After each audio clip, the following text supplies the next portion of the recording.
The moment I saw that message light up my screen, "Can't wait to see you again, my heart stopped. Mike was just in the next room, probably elbow deep in some engine part he'd brought home again, oblivious to the storm brewing in the living room. I lunged for my phone, my fingers fumbling to swipe away the evidence.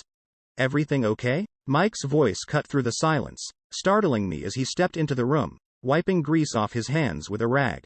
"Yeah, just work stuff," I managed, my voice a notch too high. "Client meeting got rescheduled." The lie tasted bitter on my tongue, but it slid out too easily. Mike nodded, unbothered, and went back to his mechanical world, leaving me to my own swirling thoughts. Our life had become this predictable pattern. Work, eat, sleep, repeat. I craved a spark, something to break the monotony, but I never imagined seeking it outside our marriage. Meeting Alex was like a breath of fresh air. He was vibrant, full of stories and laughter, so different from the routine life Mike and I had settled into. When Alex first complimented my designs over coffee, it was like someone finally saw me, not just Emily, the wife, or Emily, the part-time graphic designer, but Emily, the person. The thrill of sneaking around with Alex was intoxicating at first. Our lunch breaks became our secret meetings, each one a step further away from my life with Mike. I convinced myself it was just a little excitement, nothing serious. But as the lies piled up, so did the guilt. The close call with the message was a wake-up call, a reminder of the double life I was leading. But instead of pulling back, I dove deeper, entangled in the web of my own lies. Telling Mike it was a work query felt like the easiest way out at the moment, but the weight of my deceit was getting harder to carry. As I sat there, watching Mike return to his work, a part of me wanted to shout the truth, to break free from the lies. But fear held me back. Fear of losing the comfort of our routine life, fear of the unknown, and fear of Mike's reaction.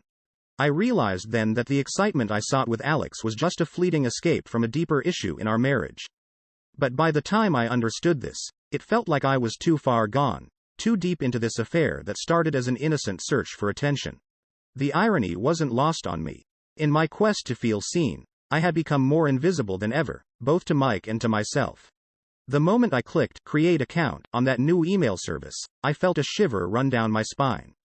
It was like stepping over a line I couldn't see but knew was there. "This is just to keep things organized," I lied to myself, ignoring the gnawing guilt at the pit of my stomach. It was a lie, a big, fat, ugly one, and deep down, I knew it. But the thrill of sneaking around with Alex, the way he made me feel alive, was intoxicating. I convinced myself I was doing this to find happiness, something I felt was missing in my marriage with Mike. Alex's gift, a delicate silver bracelet, became my secret treasure, hidden away in the back of my sock drawer. I'd take it out, admiring its shine, feeling a mix of joy and guilt. Wearing it was my silent rebellion, a symbol of the attention and affection I craved so much. But it was also a tangible reminder of my deceit. Mike started to notice changes, small at first. "You seem different lately," he'd say, his brow furrowed in concern. "Is work stressing you out?" I'd brush off his concerns with a rehearsed, "Yeah, just a lot on my plate," while my heart raced with fear of being discovered. I became more cautious, paying for my secret outings with Alex in cash, thinking it would cover my tracks. Each lie, each sneaky maneuver, was a brick in the wall I was building between Mike and me, yet I was too lost in the thrill to see it. Then came the close call that sent my heart into my throat. Mike found a restaurant receipt in my purse, a pricey one that didn't match any client meeting I could have had. "Must have been a mix-up at the restaurant," I said, laughing it off, while my insides twisted into knots. But the real wake-up call was the day I forgot to log out of my secret email on the family iPad. I remembered in a cold panic late at night, rushing to the living room, only to find Mike already in bed. The next morning, the iPad lay untouched, but the air between us felt different, charged with an unspoken tension. Guilt started to eat at me, but I pushed it down, justifying my actions with the thought that my marriage to Mike had been on the rocks long before Alex came into the picture. "I deserve happiness," I'd whisper to myself, trying to drown out the guilt with anger and blame. But with each secret meeting, each lie, that happiness felt more like a mirage, slipping further away the closer I tried to get. In my heart, I knew I was walking a dangerous path, one that could lead to the destruction of everything I held dear. Yet, the fear of losing the excitement and attention Alex gave me battled with my guilt and love for Mike, leaving me trapped in a web of my own making. The moment I realized Mike was growing suspicious, my world started to spin out of control. It wasn't just a nagging feeling anymore. It was an all-consuming dread that settled in the pit of my stomach, gnawing at me relentlessly. I could see it in the way he looked at me, a mix of confusion and suspicion shadowing his usually warm eyes. The casual checks on my phone and laptop, once innocent, now felt like the beginnings of an investigation. "I'm just checking something for work," Mike would say, but the tension in his voice was palpable, a stark contrast to the easygoing man I married. I knew something had shifted, but I was too wrapped up in the web of lies I had spun with Alex to fully grasp the extent of Mike's suspicion. Then came the day Mike found the secret email account. I didn't know it at the time, but leaving it logged in on the family iPad was the mistake that would unravel everything. Mike, ever the silent observer, started monitoring my communications with Alex. Every email, every plan, every word exchanged was being documented, building a case I didn't even know existed. Mike's change in behavior was subtle but noticeable. He started spending more time with Tom, his best friend since high school, and I could only imagine the conversations they were having. "You should talk to her, man," I overheard Tom say one evening when I walked past the garage. Mike's silence was his answer, and the heavy air between them spoke volumes. Despite the mounting evidence, Mike chose not to confront me. Instead, he followed me one day, a shadow trailing behind unnoticed. From a distance, he watched as Alex and I laughed together, oblivious to the pain we were causing. Mike's heartbreak was a silent specter at our table, unseen but deeply felt. But Mike wasn't content with just observing. He took a step further, a step into a territory that was both invasive and desperate. He installed a GPS tracker in my car, a silent guardian of my betrayals, logging every visit to Alex, every secret rendezvous. The technology I relied on to keep my affair hidden was now being used against me, a poetic justice that didn't escape me even in my delusion. Each move Mike made was calculated, a strategy born of hurt and the need for undeniable proof. He was building a fortress of evidence, one that I would eventually be unable to deny. And yet, he waited, a storm gathering force, for the moment to unleash the truth in a way that would leave no room for doubt, no possibility of escape.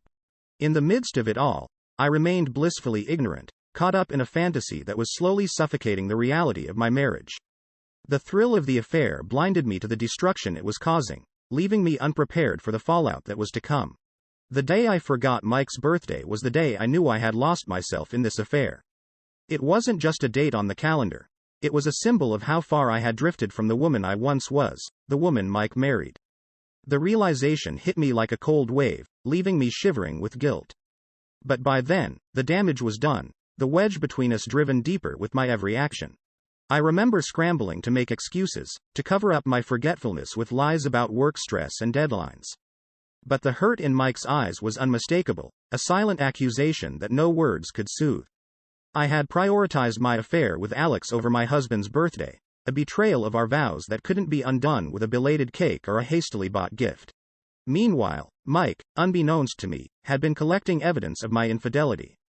The day he captured a photo of Alex and me together at the park was the day he sealed the fate of our marriage. That photo, a frozen moment of betrayal, was the undeniable proof he had been waiting for. As I lied about a work trip, planning a secret weekend getaway with Alex, Mike was at home, reflecting on the shattered pieces of our marriage. The loneliness and betrayal he felt were profound, a mixture of sadness and disillusionment that no one should ever have to endure. But life has a way of unraveling lies when we least expect it. I returned early from my trip with Alex, a sudden pang of conscience urging me to try and mend what I had broken. I told Mike I missed him, that I wanted to work on our marriage, but my words were hollow, a too late attempt to salvage the unsalvageable. It was then that Mike found the bracelet Alex had given me, hidden away like a shameful secret. The discovery of that bracelet in our bedroom was the silent scream that broke the camel's back. It was proof of my emotional departure from our marriage, a tangible symbol of my betrayal. Each event, each lie, and each secret had built up to this moment of reckoning. The facade I had maintained was crumbling, revealing the ugly truth of my actions.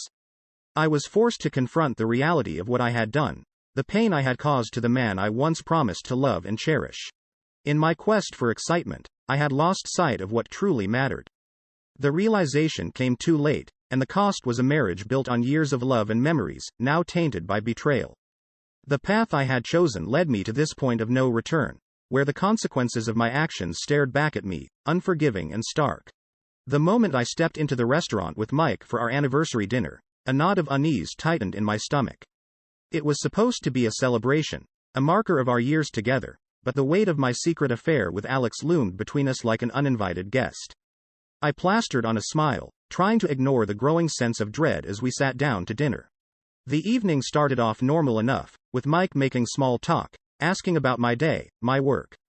But there was a distant look in his eyes, a coldness I couldn't quite place. My attempts at conversation felt forced, hollow, as if we were both just going through the motions. Then, as the last plates were cleared away, the moment I had been dreading yet never truly anticipated arrived. Mike's demeanor changed. He became more serious, more somber. "We need to talk," he said, his voice steady but laced with an emotion I couldn't decipher. He began to lay out the evidence of my affair with Alex, one piece at a time. The photos, the emails, the secret meetings, and finally, the bracelet Alex had given me. Each item was a nail in the coffin of our marriage, a tangible proof of my betrayal. I felt cornered, trapped. My initial reaction was to deny everything, to cling to the web of lies I had woven so carefully. But as Mike continued, his pain and disappointment piercing through his words, my defenses crumbled. Tears streamed down my face as I confessed to the affair, the words tumbling out in a flood of guilt and shame. Then came the ultimatum that cut through the air like a knife. "You need to choose, Emily. It's him or me." His voice was firm, leaving no room for negotiation. The reality of what I had done, the gravity of my choices, hit me all at once. I was overwhelmed, torn between the life I had built with Mike and the escape Alex represented. "I don't know," I whispered, the truth of my indecision exposing the depth of my confusion and betrayal. Mike's response was swift and decisive. Without another word, he stood up, his chair scraping against the floor with a finality that echoed in my heart. "I'll be at my brother's. Take your time to decide," he said, his voice hollow. Then he walked out of the restaurant, out of our dinner, out of the life we had shared together, leaving me alone with the shattered pieces of our marriage. As I sat there, amidst the remnants of our anniversary dinner, the weight of my choices bore down on me. I realized then the full extent of the damage I had caused, not just to Mike, but to myself. The urgency of the moment, the need to make a decision, was overwhelming, but in the end, it was the realization that I might have already lost everything that hurt the most. The night Mike walked out of the restaurant, leaving me with a choice that shattered my world, I felt a desperation I'd never known. My first instinct was to reach out to Alex, to find solace in the one who had been the catalyst for this chaos. But as the phone rang unanswered, again and again, the reality of my isolation crashed down on me. Alex, who had been so present, so entwined in my days, suddenly became a ghost, unreachable and silent. The silence from his end screamed louder than any argument, leaving me to face the wreckage of my choices alone. In the quiet of our home, stripped of Mike's presence, the gravity of what I had done began to truly weigh on me. The walls echoed with the memory of laughter, arguments, and whispered secrets, now replaced by a deafening silence that pressed in on all sides. I was left alone, with the stark truth of my betrayal as my only company. That night, I didn't sleep. Instead, I walked through the empty rooms, each step a reminder of the love and life I had gambled away. The morning light didn't bring clarity, only the harsh reality of a new day. I was determined to face Mike, to try and mend the unbridgeable gap between us. My heart clung to a sliver of hope, believing in the power of apologies, of open conversations. But as I stood outside his brother's house, the truth delivered its cruel blow. Mike wasn't there. He hadn't been there since he left the restaurant. The finality of his absence, the physical distance, shattered any illusions I had harbored about reconciliation. Returning home, the sight that greeted me was a punch to the gut. Mike's belongings were gone, his side of the closet bare, his drawer empty. The note he left was concise, a few lines that severed our ties completely. "I can't continue with this marriage." The words were a closure I wasn't prepared for, a silent goodbye that echoed louder than any spoken words. The days that followed were a blur, a series of motions devoid of meaning. When the divorce papers arrived, they were a stark, legal confirmation of Mike's decision to end our marriage. The document, so clinical and impersonal, was the final nail in the coffin of our shared life. Signing them felt like signing away a part of my soul, an acknowledgement of my failure not just as a wife, but as a partner and friend to Mike. In the aftermath, the solitude was suffocating. The absence of Mike's presence, the silence of the phone that no longer rang with Alex's calls, left me in a limbo of my own making. The realization that I was the architect of my despair was a bitter pill to swallow. My attempts to escape the mundanity of my marriage had led me here, to an existence far lonelier than the one I had tried to flee. As I faced the empty days and nights, the full weight of my actions settled on my shoulders. The betrayal, the lies, and the hurt I had inflicted on Mike were irrevocable. The path to this moment was paved with choices, each one leading further away from the woman I once was, from the life and love I had taken for granted. In the end, the quest for something more had left me with nothing, a poignant lesson learned too late. From the moment I realized the finality of our separation, my days were consumed with a frantic, hollow urgency. I reached out to Mike, my messages a mix of apologies, pleas, and promises of change. But each call went unanswered, each message left unread. It was like shouting into the void, my voice echoing back at me, a reminder of the isolation my actions had wrought. The divorce proceedings were a blur, a swift and unyielding march towards the end of what we had built together. Mike was resolute, his decision final, leaving no room for the reconciliation I so desperately sought. The papers were signed with a trembling hand, the ink a testament to the destruction of our vows. In the wake of the divorce, I was left to navigate the debris of my life alone. The apartment we once shared felt cavernous, the silence a constant companion. I was haunted by the ghost of our life together, each corner a reminder of what had been and what I had squandered. Mike, in contrast, seemed to find a path forward with a speed that took my breath away. News of his relocation came to me through the grapevine, a bitter pill to swallow. He had moved to a new city, embracing a fresh start with a determination that I couldn't help but admire from afar. The realization of what my actions had cost me settled in with a weight that was suffocating. I understood, too late, the value of the love and life I had discarded in pursuit of something I had mistaken for happiness. The reflection in the mirror showed a woman I barely recognized, marked by regret and the consequences of her choices. It was on a crowded street, months later, that I saw Mike again. He was with someone new, a partner who looked at him with the same love and adoration I once had. The sight of them together, so clearly moved on, was a stark visual confirmation of the end of our chapter. The finality of it, the realization that he had found happiness beyond the wreckage of our marriage, was both a relief and a devastating blow. Living with the regret of my choices became my new normal. The understanding that I was the architect of my own downfall was a lesson learned in the hardest way. My actions had not only destroyed my marriage but had also forced me to confront the parts of myself I had long ignored. Mike's resilience, his ability to rebuild and find happiness, was a stark contrast to my own struggle to move forward. His journey was a testament to the strength of the human spirit, an inspiring tale of overcoming betrayal and pain. In the end, my story serves as a cautionary tale, a stark reminder of the consequences of betrayal and the pain it can inflict on those we love and ourselves. As I live in the shadow of my decisions, Mike's new beginnings offer a glimmer of hope, a proof that even in the aftermath of heartbreak, it is possible to rebuild and find